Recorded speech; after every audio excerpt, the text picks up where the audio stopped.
If you could, would you actually want to live in the world of Lego? Well, Rob K thinks it's a good idea because he said, if I get broken, I can easily be put back together. Now, that's all well and good, Rex, but wouldn't it suck to have your entire life dictated by the whims of a moody teenager? Actually, there might be a metaphor in there somewhere. But we're getting ahead of ourselves. My name is Isaac, and this is my editor, Angus. The Good Dinosaur is the best Pixar movie. We work at ScreenRant, but were recently demoted for commenting first on every single ScreenRant video before it was even uploaded. So now we're in charge of ScreenRant's comment response division. And today we're looking at your answers to the question, if you could live in any place from a movie or TV show, where would it be?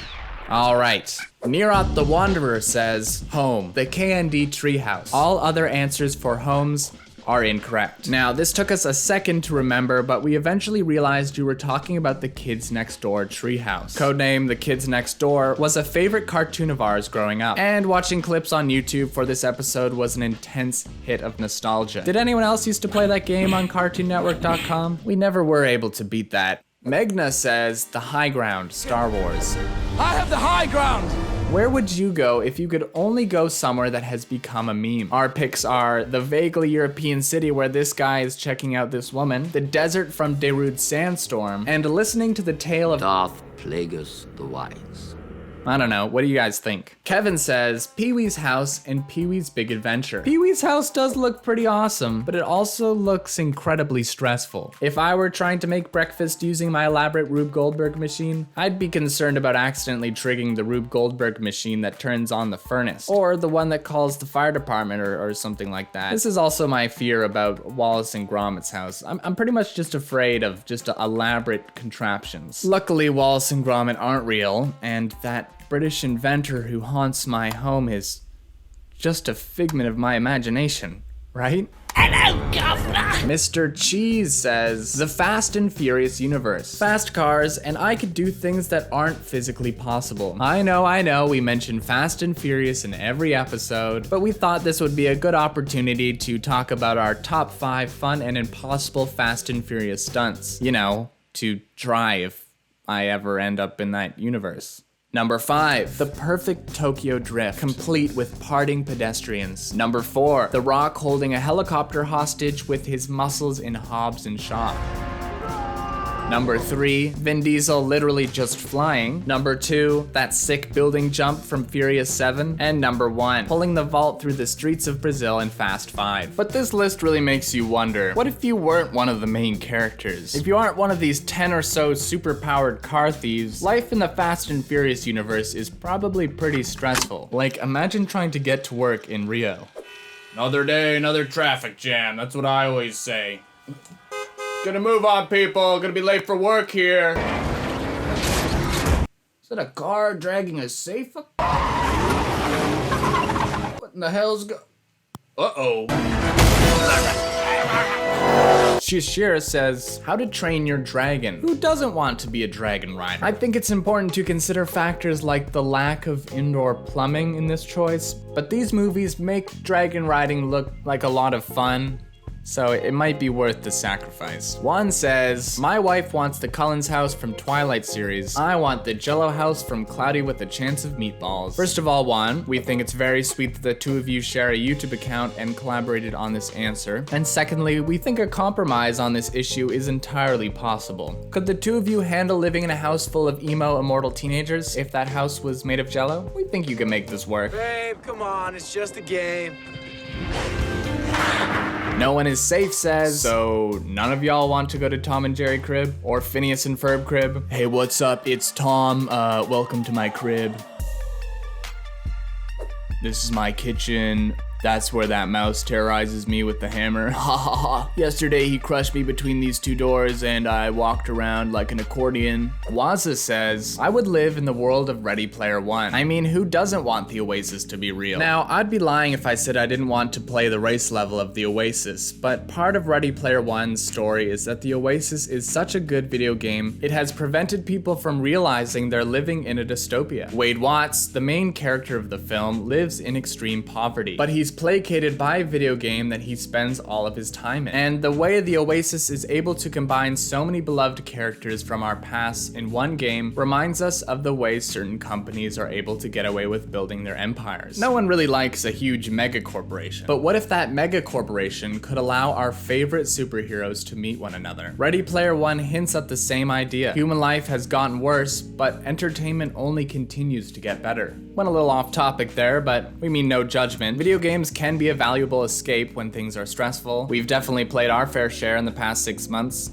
IDK Comics says 4 answers. New York in the Village, I would move in with someone named Monica Geller and would have coffee in Central Perk every day. The city of Scranton, and I would work in an office of Dunder Mifflin. And the 99th Precinct in Brooklyn. We like that you picked 3 entirely real places that you could pretty much visit anytime. And yes, we know you're referring to the fictionalized versions, but still, we have to take umbrage with the Dunder Mifflin pick though. It doesn't seem like a job that would provide you with a stable workplace.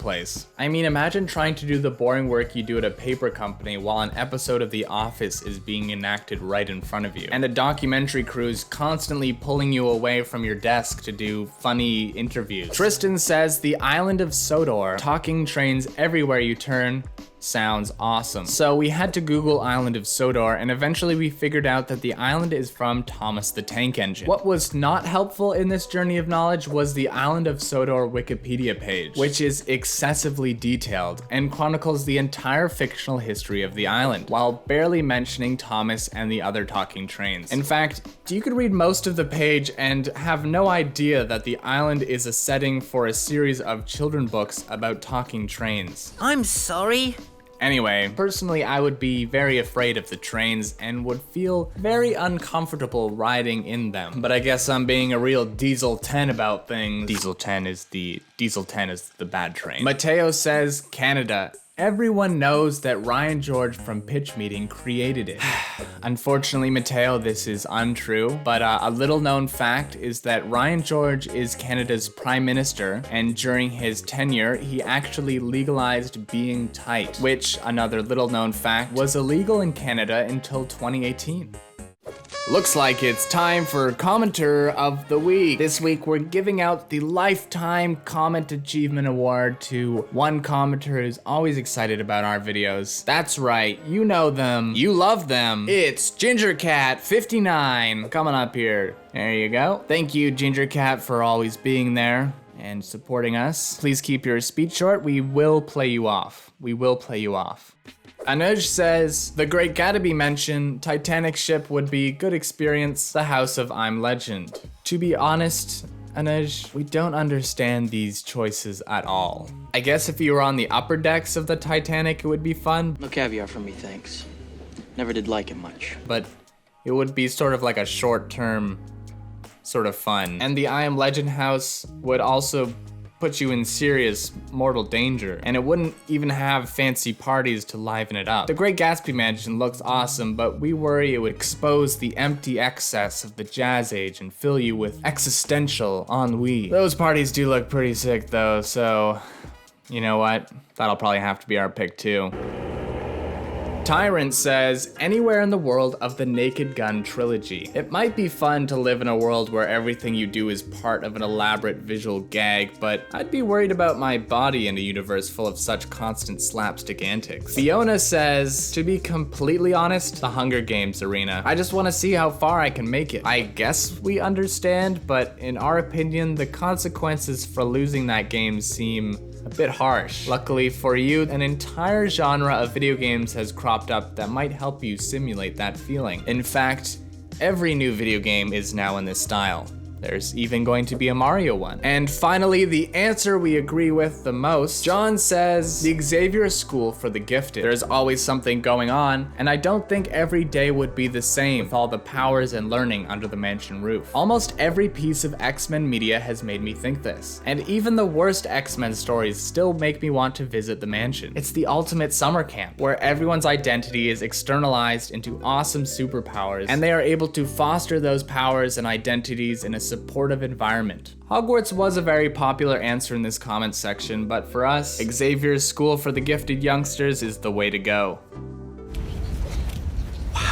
And that'll do it for this week. If you'd like to answer one of our questions, go to the community tab on the ScreenRant channel page, and while you're there, check out the comment response division playlist. And as always, subscribe to ScreenRant for more important information about Canada. And if you've made it this far in the video, give yourself a big pat on the back and comment down below another unknown fact about Canada.